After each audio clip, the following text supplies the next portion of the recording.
Bismillahirrahmanirrahim.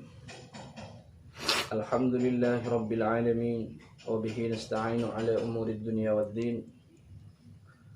Assalatu wassalamu ala asyrafil anbiya'i wal mursalin sayyidina wa habibina wa maulana Muhammadin wa ala alihi wa ashabihi wa man tabi'ahum bi ihsanin ila yaumiddin. Amma ba'du. Di pertemuan kali ini kami akan membahas tentang ikhfa dengan makna baru. Setelah sebelumnya ikhfa itu ada di mim sukun, ada di nun sukun dan tanwin. Nah, sekarang ikhfa dengan makna baru, namanya yang dikenal dengan al-ikhfa bil ma'na al-jadid, ikhfa dengan makna baru. Ikhfa dengan makna baru ini telah ditulis oleh guru kami dalam bukunya Mabadi' Ilmu Tajwid, Kiai Basri Alwi Murtada, yang beliau ngutip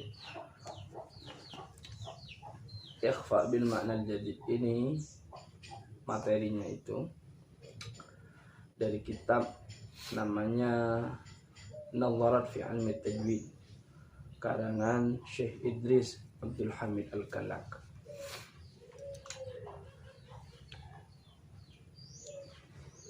Apa yang dimaksud dengan ikhfa bil makna al-jadid atau ikhfa dengan makna baru ini? Ikhfa bil makna al-jadid ini mengucapkan huruf dengan samar, yakni mengucapkannya dengan suara lirih, hampir tak terdengar meskipun diucapkan dengan lisan. Jadi huruf-huruf ikhfa bil makna al-jadid ini ada 8 hurufnya. Ketika diucapkan diucapkan itu diucapkan dengan samar, dengan suara lirih, hampir tak terdengar. Dauh guru kami Pak Yai Basri Alwi Murtada itu, hampir tak terdengar itu dauh beliau, yang mendengar itu hanya orang yang dekat dengan kita, tempat duduknya misalnya, atau berdempetan dengan kita. Itu bisa saja mendengar. Atau ukurannya hanya didengar oleh telinga, didengar oleh diri sendiri. Jadi hampir tak terdengar itu maksudnya bukan dia tidak mendengar orang yang dekat dengan kita, hampir saja, karena diucapkan dengan suara lirih. Apa saja huruf-hurufnya yang 8 yang berkumpul dalam dalam kata atau kalimat min riyadli wahyin. Ada mim, ada nun, ada ra, dad, lam, waw, ha, dan ya. Jadi ke-8 huruf ini nantinya apabila diucapkan tentunya ada syarat-syaratnya. Untuk ke-8 ini akan dibaca ikhfa dengan makna baru, akan dibaca ikhfa. Kapan ke-8 huruf ini akan dibaca ikhfa?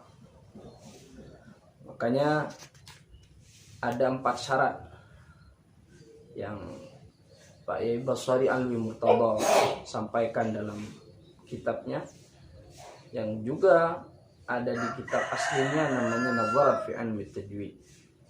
Ada 4 syarat. Kalau yang 4 syarat ini ada, maka berlaku, maka berlaku ikhfa. Kalau salah satunya di antara 4 syarat ini yang akan kami sebutkan nanti,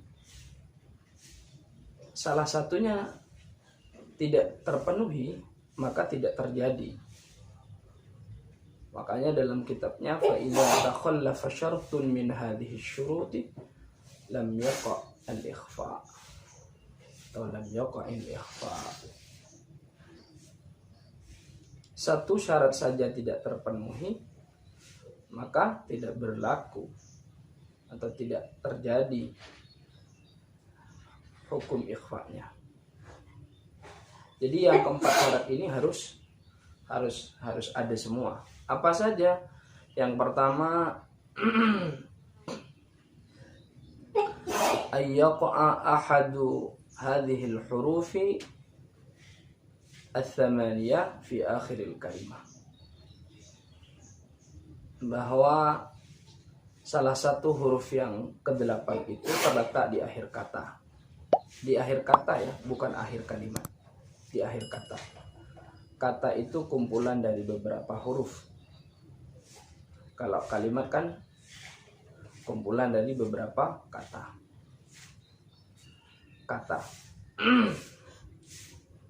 Jadi salah satu huruf yang 8 itu terletak di akhir kata. Yang kedua,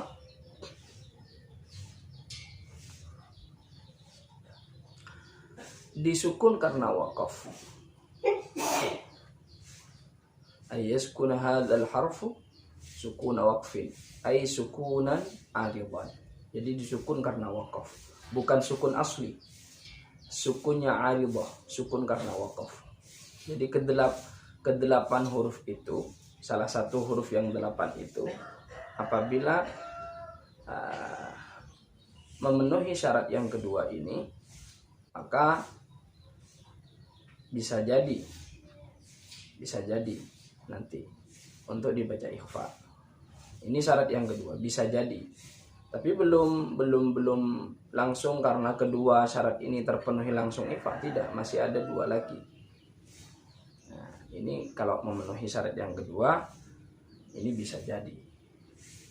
Tinggal dilihat apakah syarat yang kedua berikutnya masih ada pada salah satu huruf itu atau tidak. Jadi disukun karena waqaf. Jadi asalnya tidak sukun. Yang ketiga itu syaratnya didahului oleh huruf mati yang asli. Ayyaqa qabla al-harfil akhir harfun sakinun. Sukun bina. Jadi huruf sukun yang asli. Huruf sukun yang asli. Sebelum huruf terakhirnya. Jadi sebelum huruf ikhfa yang 8 ini harus huruf sukun asli. Harus terdiri dari huruf sukun yang asli.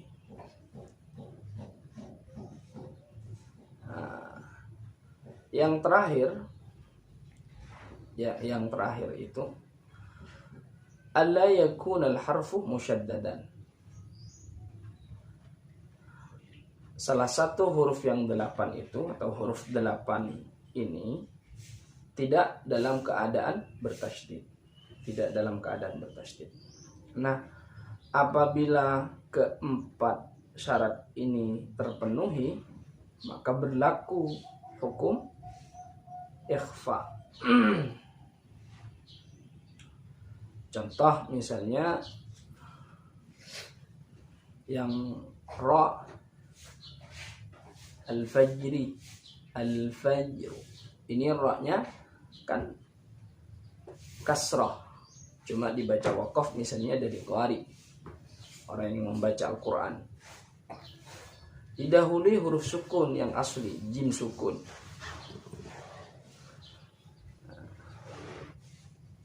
Ini sudah memenuhi syarat al-fajri. Pertama, dia terletak di akhir kata. Yang kedua, sukunnya baru. Yang ketiga, didahului huruf sukun yang asli. Yang keempat, tidak bertasydid, huruf yang ke-8. Jadi al-fajri.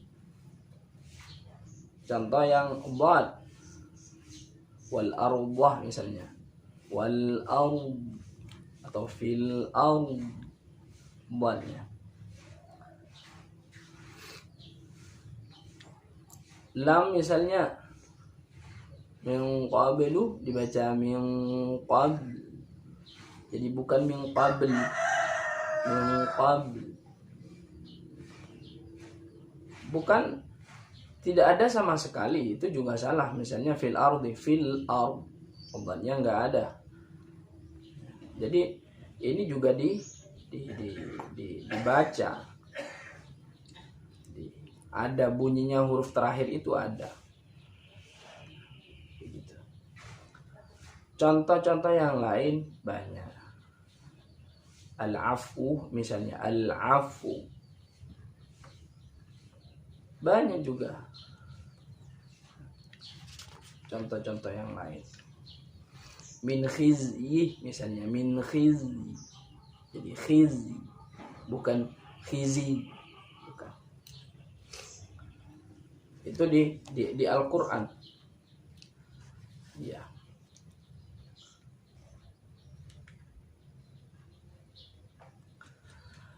Apabila di luar Al-Quran, maka orang boleh mengkasrokan huruf yang bersukun asli di luar Al-Quran. Kalau di Al-Quran nggak boleh dibaca fil ard atau fil arid, wal fajir misalnya, nggak boleh. Jadi itu berlaku di luar Al-Quran. Misalnya ba'dun dibaca ba'id, boleh. Ilmun dibaca ilim, boleh, di luar Al-Quran. Contoh di Al-Quran, di surah Al-Fajr misalnya. A'udzu billahi minasy syaithanir rajim.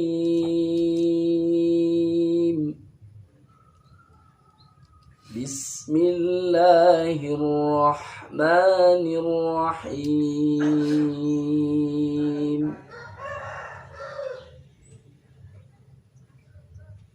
Wal fajr wa layalin 'ashr wasyaf'i wal watr wal layli idza yasr hal fi dzalika qasamul lidzi hijr. Contoh. Jadi di surah Al-Fajr ini, jadi yang dibaca tadi itu contoh dari ikhfa bil ma'nal. Jadi ini mungkin yang bisa kami sampaikan. Semoga bermanfaat bagi kita semua.